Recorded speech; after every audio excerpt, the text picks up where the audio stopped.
voudrais maintenant passer la parole à Martina Ziegerer, présidente de l'International Committee of Fundraising Organizations, qui va ouvrir ce colloque.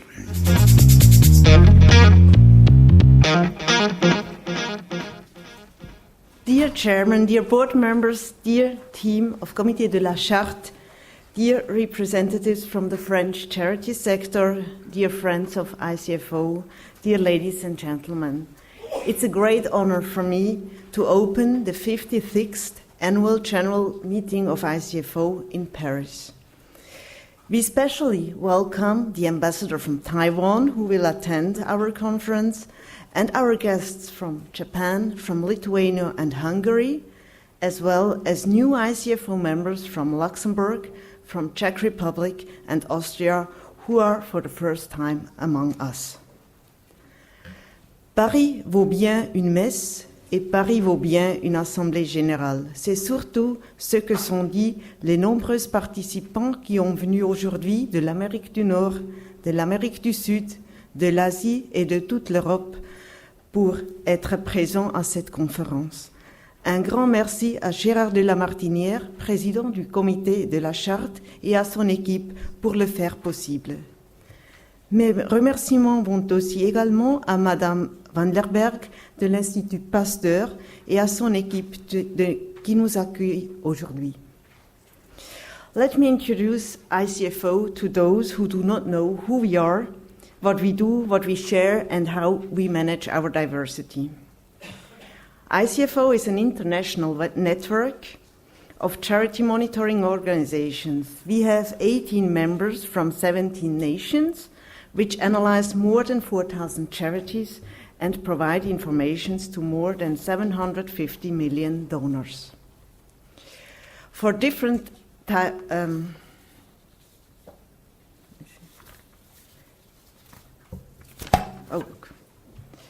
Our common goal is to enhance donors' trust.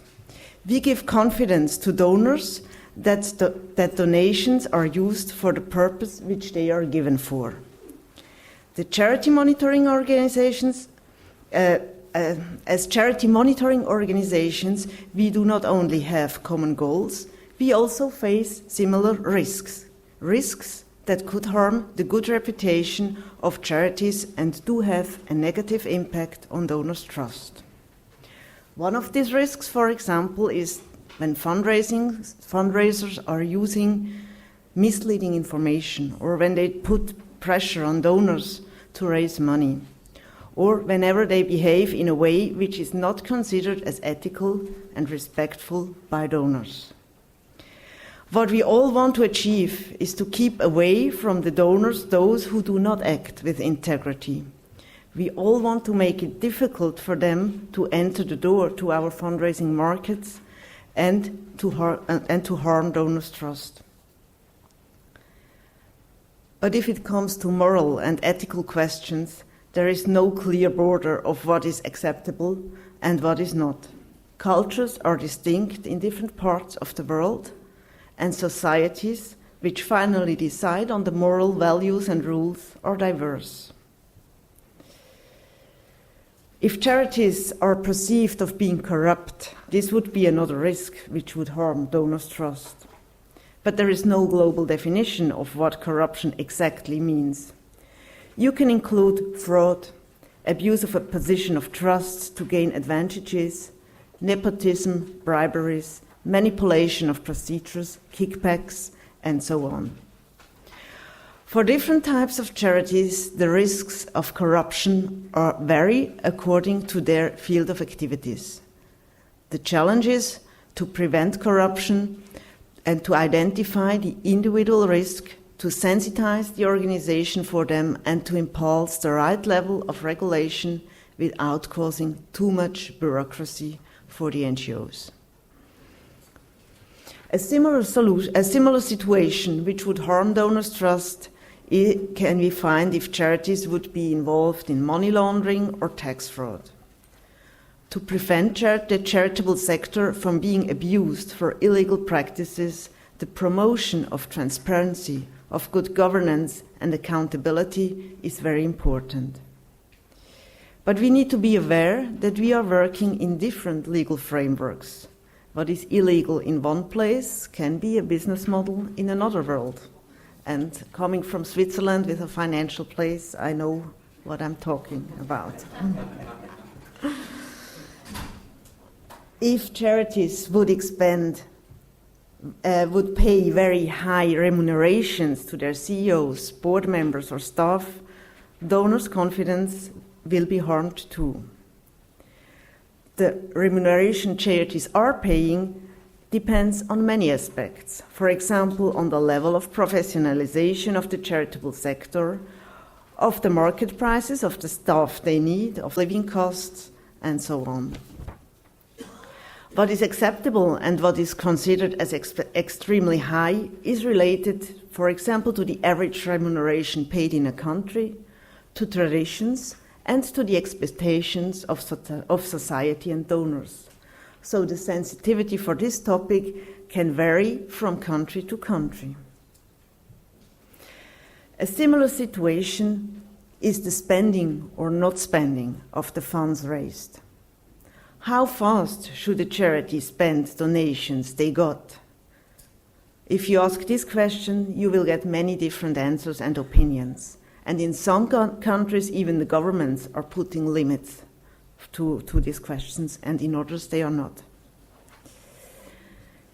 If charities are perceived as being inefficient, and donors do get the impression that they do spend too much on fundraising or on administration, charities risk also to lose donors' trust.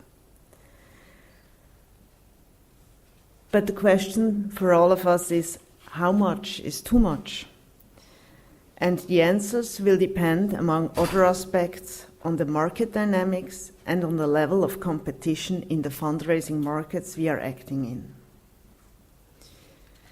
Another risk is bad performance, and bad performance of a charity cannot only be related to efficiency, it could only be a lack of impact. For example, when the output does not match with the promises made while fundraising, or when the desired improvements for the beneficiaries are not achieved. The challenge is to plan projects carefully, to make sure charities know if they are on track, and if not, that they take measures and they do learn from mistakes they have made for the future and improve their business models. But this is a very difficult topic, and we are still working to find adequate solutions and methodology to address this topic from the point of monitoring. Monitoring organizations do build bridges of trust between donors and charities, and they do it in many different ways. We all share the same goal. We face similar risks, as I showed you, but we are acting in different frameworks. The comparative overview you see here, it's a publication of ICFO, which has been published recently, and it gives an overview on the charitable sector, on fundraising markets, and on the respective monitoring systems in place. You find it also on the website of ICFO.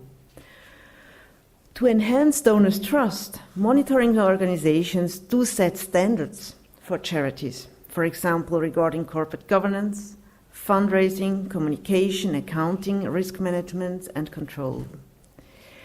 These standards need to respect the legal framework and the existing regulation in a country.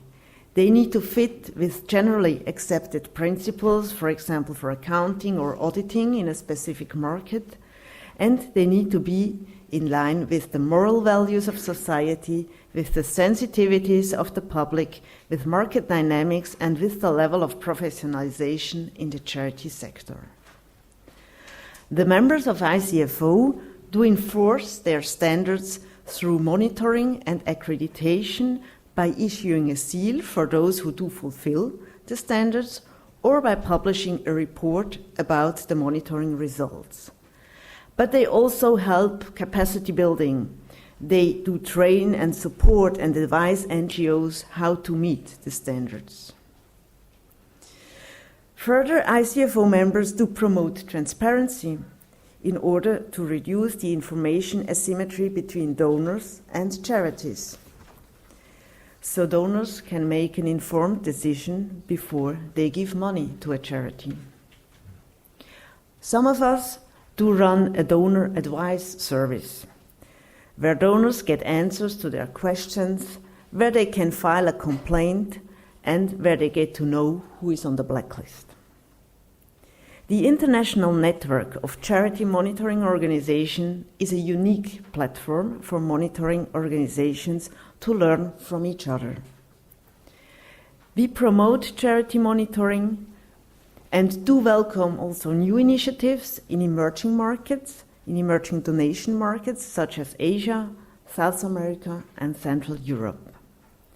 We do exchange experiences, we do share information and transfer know-how and methodologies, and we address most relevant topics in international working groups and provide good practice recommendations as a tool for our members.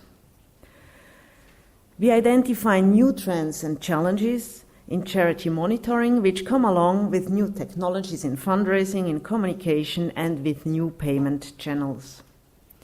In e-learning videos, we share experience on current topics like marketing of the seal, like impact measurement, or like the use of social media.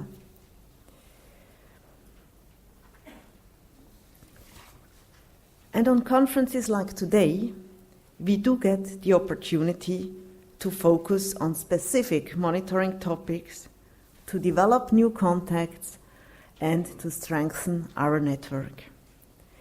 This is only possible due to the commitment and the support of our members, which I'm very thankful for.